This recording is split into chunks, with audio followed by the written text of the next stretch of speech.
नमस्कार, मैं रचना शर्मा चढ़ती कला टाइम टीवी देख रहे सभी दर्शकों का स्वागत करती हूं। आप देख रहे हैं हरियाणा न्यूज। समाचारों की शुरुआत से पहले एक नजर आज की मुख्य सुर्खियों पर।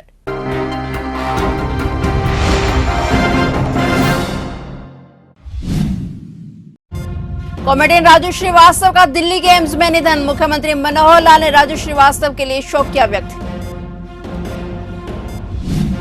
सुप्रीम कोर्ट के फैसले के बाद बलजीत सिंह दादूवाल ने किया सीएम मनोहर लाल का धन्यवाद। हरियाणा सिख गुरुद्वारा प्रबंधक कमेटी के अध्यक्ष बलजीत सिंह दादूवाल मीडिया से हुए रूबरू। शरारती तत्वों ने बाबा साहेब डॉक्टर भीमराव अंबेडकर की मूर्ति को किया क्षतिग्रस्त। समाज के लोगों में भारी रोष।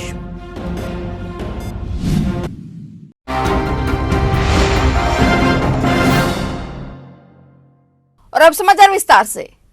पिछले एक महीने से भी अधिक समय से बीमार चल रहे मशहूर कॉमेडियन राजू श्रीवास्तव का आज बुधवार को यहां अखिल भारतीय आयुर्विज्ञान संस्थान एम्स में निधन हो गया है। वे 58 वर्ष के थे। उनके परिवार में पत्नी, एक बेटी और एक बेटा है। राजू श्रीवास्तव को तबीयत खराब होने पर गत 10 अगस्त को एम्स में भर्ती कराया गया था। अस्पताल में उनकी हालत ज्यादा समय तक गंभीर बनी रही और उन्हें वेंटिलेटर पर रखना पड़ा। करीब 40 दिन तक बीमारी से जूझने के बाद उन्होंने आज अंतिम सांस ली। राजू श्रीवास्तव के निधन पर हरियाणा के मुख्यमंत्री मनोहर लाल ने शोक जताया है। सीएम मनोहर लाल ने ट्वीट कर लिखा कि सबको हंसाने वाला आज सबकी आंखें नम कर गया। फिल्म जगत का जाना माना चेहरा, मशहूर हास्य कलाकार एवं भाजपा नेता श्री राजू श्रीवास्तव के निधन पर उन्हें विनम्र श्रद्धांजलि। सीएम ने कहा कि प्रभु दिवंगत आत्मा को अपने श्री चरणों में स्थान दे व परिजनों को दुख सहन करने की शक्ति प्रदान करें।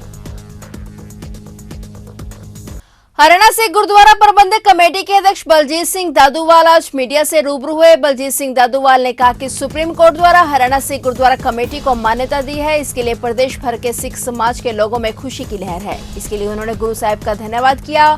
बलजीत सिंह दादूवाल ने कहा कि अब हरियाणा के गुरुद्वारों की देखरेख हरियाणा की कमेटी करेगी। इस दौरान बलजीत सिंह दादूवाल ने श्रोमणी अकाली दल के अध्यक्ष सुखबीर बादल पर भी निशाना साधा। साथ ही एसजीपीसी द्वारा रिव्यू पिटीशन डालने के बयान पर भी अपना जवाब दिया। दादूवाल ने कहा कि फैसले के बाद उन्होंने हरियाणा के मुख्यमंत्री मनोहर लाल का धन्यवाद किया है। साथ ही उन्होंने कहा कि जल्द एक बड़ा समागम करके प्रधानमंत्री, गृह मंत्री और प्रदेश के मुख्यमंत्री मनोहर लाल का सम्मान किया जाएगा। जिन लोगों ने इस लड़ाई को लड़ने में मेहनत की है, हम उसका सम्मान करते हैं।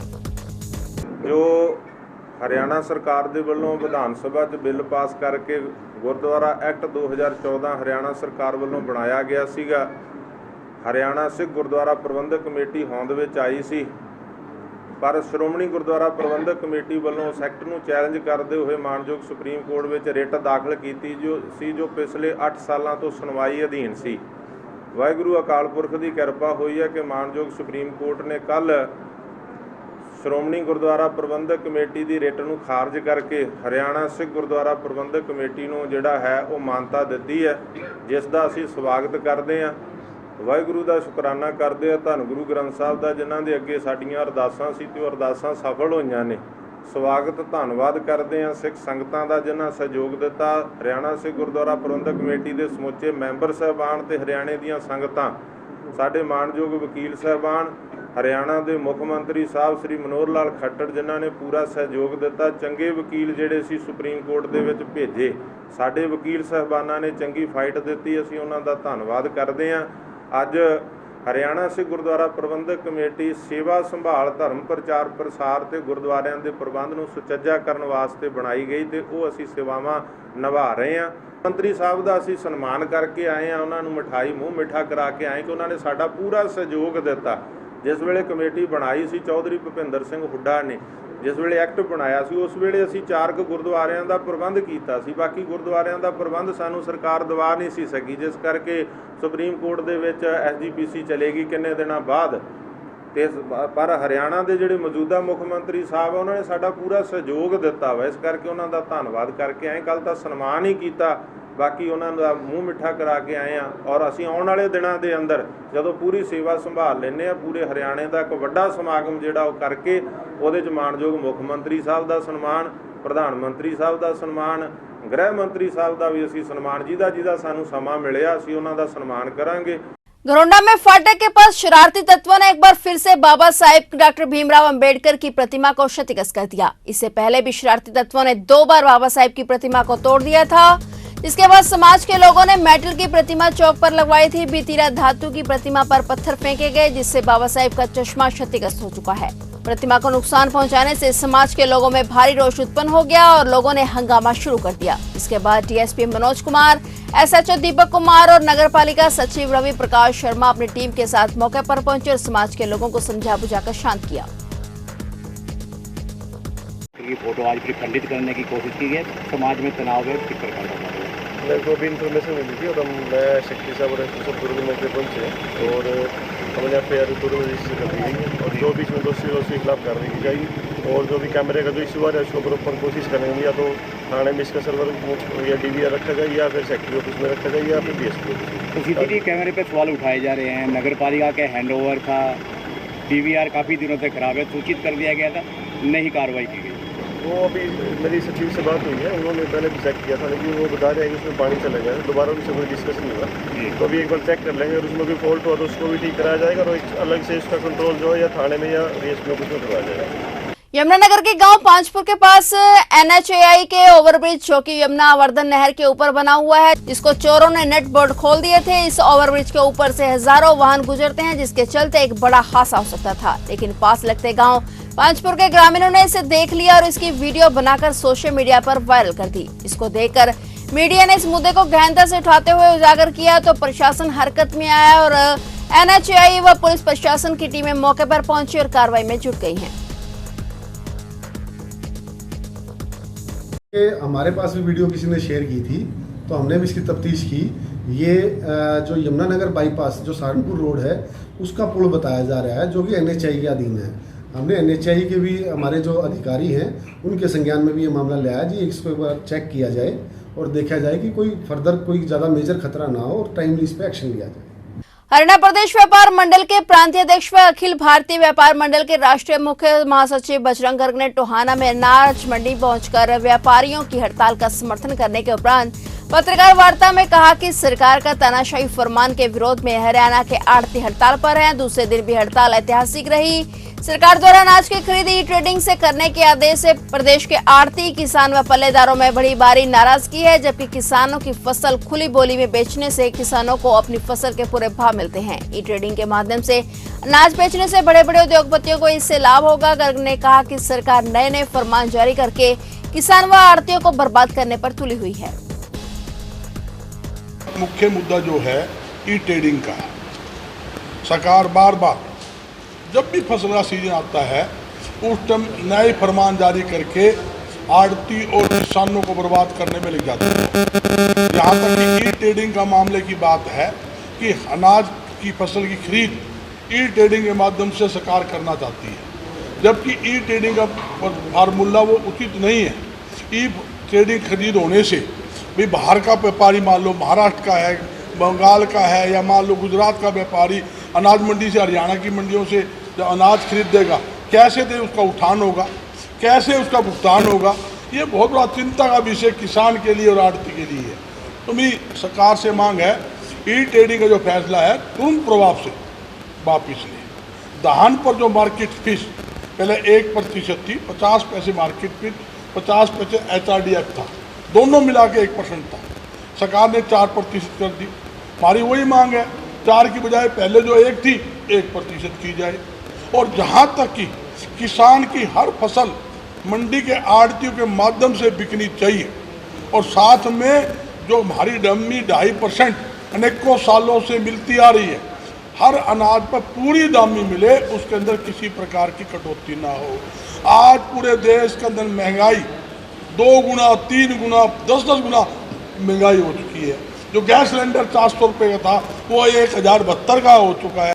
स्वर्गीय किसान नेता घासी राम नैन की 5वीं पुण्यतिथि नरवाना की अनाज मंडी में मनाई गई। भारतीय किसान यूनियन के राष्ट्रीय प्रवक्ता राकेश टिकैत और प्रदेश अध्यक्ष रतन मान विशेष तौर पर मौजूद रहे। प्रदेश भर से विभिन्न संगठनों के किसान नेताओं ने स्वर्गीय किसान नेता घासी राम नैन को श्रद्धांजलि सुमन अर्पित किए। किसान नेता राकेश टिकैत ने घासी राम के चित्र पर पुष्प अर्पित कर श्रद्धांजलि दी। राकेश टिकैत ने कहा कि सरकार डराने का काम कर रही है और फिर एक बड़े आंदोलन करने की जरूरत है। उन्होंने कहा कि अभी उन्होंने सत्ता वापसी की बात नहीं की है, नहीं तो देश में वह आंदोलन होगा जैसे श्रीलंका में हुआ है। देखो घासी राम जी बड़े लीडर थे हमारे, और टिकैत साहब के साथ में, और ये जो उस तरह की टीम थी वो सब एक ही साथ के लोग थे। बड़े संघर्ष उन्होंने किए, हमने उनके आंदोलन देखे, बहुत आंदोलनों में साथ आए। तो उनके उसमें पब्लिक तो आनी है उनके उसको याद करने के लिए, उनके संघर्षों को याद करने के लिए। एक बड़े आंदोलन की, उसी तरह के आंदोलन की फिर ज़रूरत पड़ेगी। सरकार डरने का काम कर रही है। लोग अगर डर गए तो सरकार कानून में बहुत लेकर आएंगी।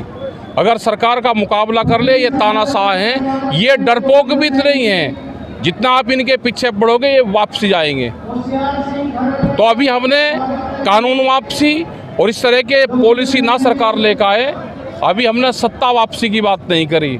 नहीं तो आंदोलन आने वाले टाइम पे देश में वे आंदोलन भी होंगे जैसे श्रीलंका में हुई। कभी यहाँ से इनको भागना पड़े, वो दिन भी दूर नहीं कि इनका जो रवैया है वो खतरनाक रवैया है। देश की जनता को समझ जाना चाहिए, ये हर एक आदमी पे अटैक कर रहे हैं। सब अंदर से लोग इनकी जो योजनाएं हैं उन योजनाओं के खिलाफ हैं, लेकिन सड़क पे नहीं आना चाहते। ऐशो आराम की ज़िंदगी छोड़ के अपने बच्चों के लिए सड़क पे आना पड़ेगा सबको। दिल्ली से सटा फरीदाबाद में आज सुबह दिल दहला देने वाला मामला सामने है, जो आजाद नगर में रहने वाला लड़का जिसकी उम्र 19 साल बताई जा रही है, उससे पारिवारिक नोकझोंक होने के बाद गुड़गांव नहर में छलांग लगा दी, जहां लोगों ने उसे बचाने का प्रयास किया पर लोग उसे बचाने में सफल नहीं हो पाए। उसके बाद पुलिस को सूचना दी गई। पुलिस मौके पर पहुंची और फायर ब्रिगेड की मदद से युवक को ढूंढा जा रहा है। वहीं परिजनों का रो रो कर बुरा हाल है। ये है गुड़गांव करनाल नहर, सेक्टर 24 के हमारे एरिया में मुझे सिर्फ एक लड़का है, 18 से 19 साल उसकी उम्र बताई जा रही है। आजाद नगर जुगी का रहने वाला है, विनोद उसका नाम है। वो नहर में कूद गया है सुबह 8 बजे के तकरीब। अब उसको ढूंढने की रहे हैं, सारी टीम मिलके तलाश जा रही है। जैसे कूदने की क्या वजह मान रही है? घर वाले बता रहे हैं कि ये कोई प्राइवेट काम करता था कंपनी में। घर वाले बता रहे हैं कि आपस में कोई कहासुनी हुई है घर में, उसकी वजह से तंग आ गए, इसने सुबह छलांग लगा दी। तो कौन कौन सी टीम मौके पर पहुंची है और जांच कर रही है? कौन मौके पे फिलहाल तो पुलिस ही पहुंची है मौके पर। आपको प्राइवेट आदमी जो पब्लिक है उनकी सहायता लेकर हम उनको सर्च करवा रहे हैं कांटे की मदद से। फायर ब्रिगेड मौके पहुंच रखी है। बल्लभगढ़ के सेक्टर 3 प्रेमनगर में एक कपिल तेवतिया नामक वाटर सप्लाई करने वाला अपने पानी के टैंकर के साथ जा रहा था, तभी कुछ दबंगों ने आकर उनसे मंथली पैसे मांगे, जिसके बाद कपिल ने मंथली देने से इनकार कर दिया और इसी बात पर उन लोगों ने कपिल तेवतिया के गले पर चाकू से हमला किया। इसी दौरान वहां पर पानी टैंकर सप्लायर के भांजे आ गए, जो कि बीच बचाव करने की कोशिश में घायल हो गए। उन्हें भी गहरी चोटें आई हैं। वारदात सीसीटीवी कैमरे में कैद हो चुकी है, जिसमें दिख रहा है कि किस प्रकार इन लोगों को मारा गया। और पीड़ितों का कहना है कि वह लोग बहुत ही ज्यादा हुड़दंग करने वाले और गुंडा प्रवृत्ति के लोग थे। पुलिस अधिकारी का कहना है कि मामला संज्ञान में आ चुका है। सीसीटीवी फुटेज में भी देखा गया है कि किस तरीके से गुंडागर्दी की ये कार्रवाई की गई है।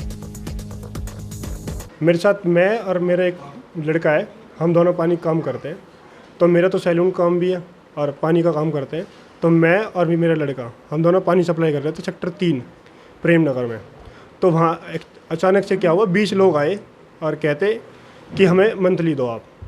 उन्होंने मेरे से बोला मंथली दो। मैंने उनको मना कर दिया कि मैं मंथली नहीं दूंगा। उन्होंने बोला नहीं दोगे तो हम तुझे मारेंगे। मैंने कहा आप कुछ भी कर लो, मैं मंथली नहीं दूंगा।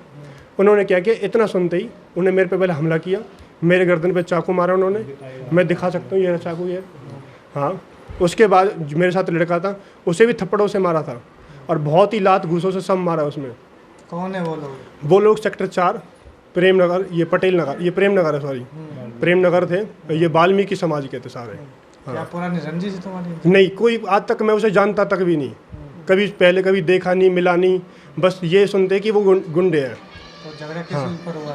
कुछ पता ही नहीं चला अभी तक कि झगड़ा किस रीजन से हुआ है। बस वो मेरे पास आए, बोले मंथली दो। मैंने सीधा मना किया कि मैं मंथली नहीं दूंगा। उन्हें आके सीधा मेरे पे हमला किया। हमले में मुझे चक्कू मारा। उसके बाद मेरे जो लड़का दूसरा छोटा ड्राइवर था उसको थप्पड़ों से मारा।